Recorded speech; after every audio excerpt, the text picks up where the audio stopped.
the pro-choice and the pro-life debate. What is it about? In understanding the pro-choice debate, we first have to understand a reproductive justice framework.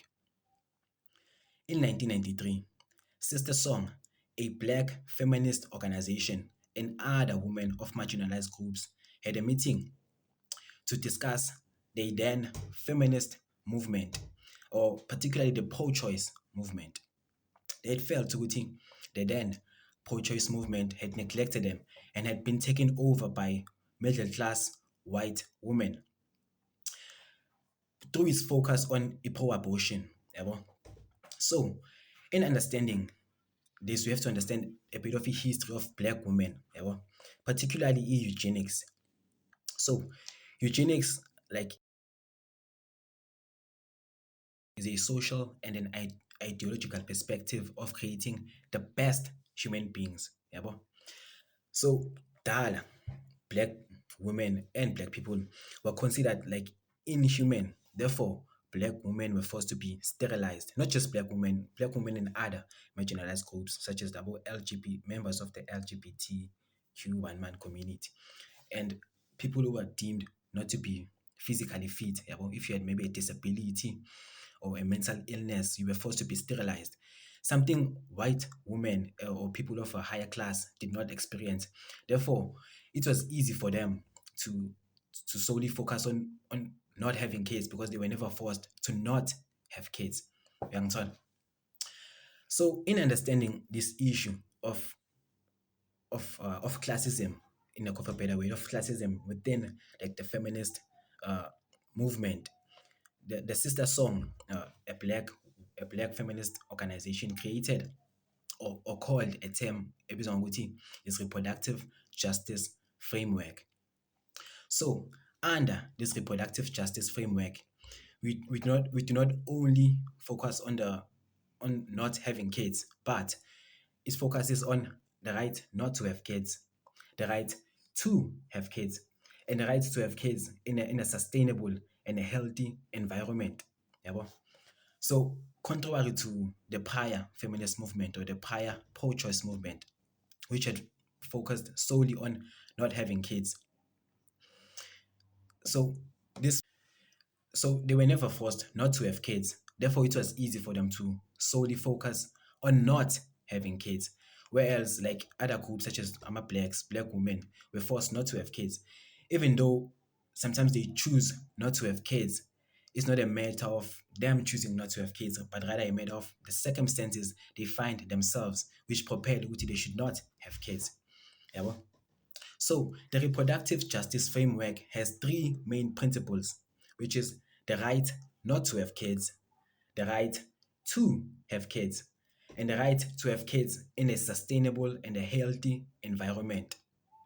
So the right not to have kids is the one that says your song, which is the pro-abortion. Yabo?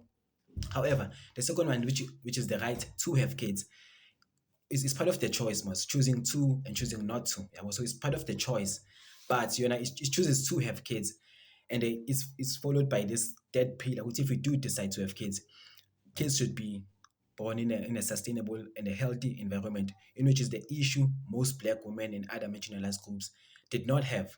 Yeah, well, so if like you were a black woman and you decided to have a kid or you decided to have a child, umntanakho has a higher chance of ukuthi abe involved in drugs. Umntanakho has a higher chance ukuthi abe less educated. Umntanakho has a higher chance of being a criminal. Yeah, well, like all the negative things zikhona in you. So even if you choose not to have a kid, it's not a matter of I'm choosing not to have a kid because I don't want a kid, but I'm choosing not to have a kid because the environment I find myself in, or the environment in which I have to raise this kid, is not sustainable or is not suitable for kids. Therefore, hence they called the reproductive justice framework.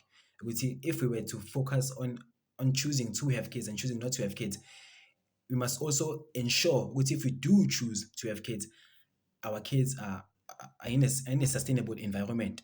Yabo?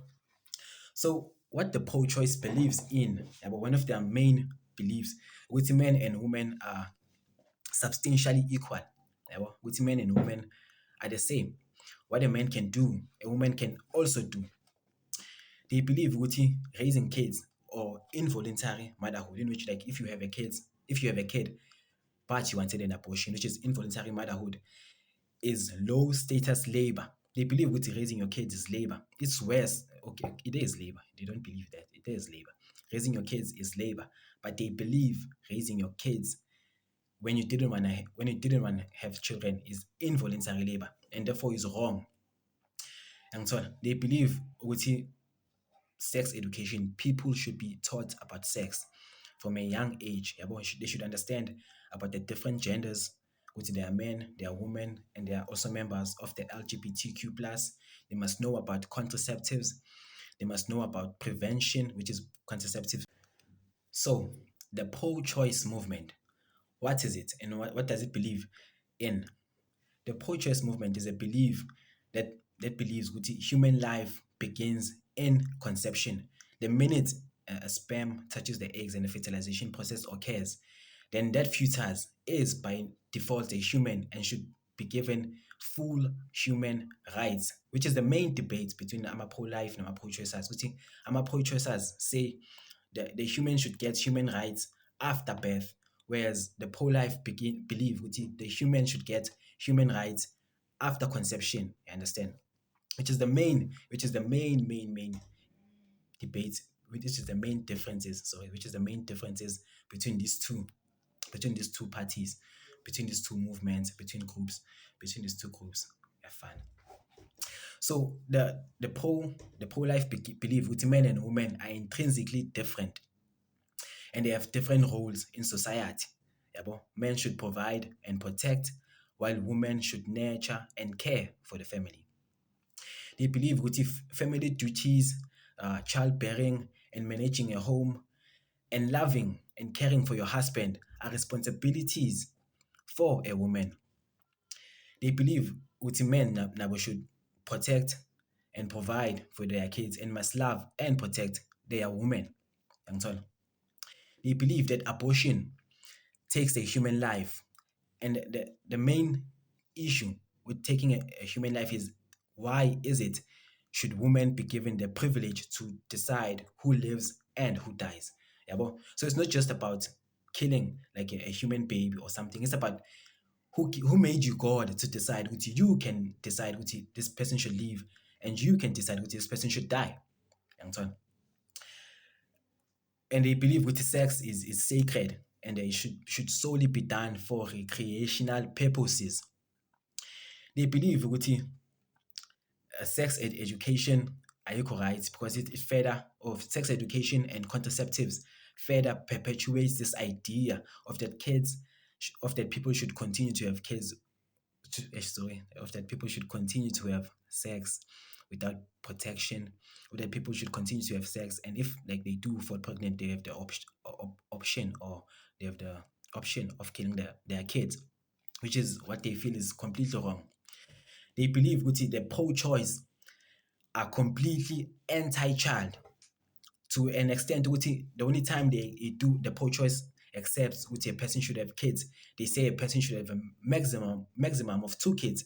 Yeah, but even they are pushing this idea or this agenda of having 2 kids as the new social norm, which is completely against kids. And so most people in the pro-choice, in the pro-life movement are religious.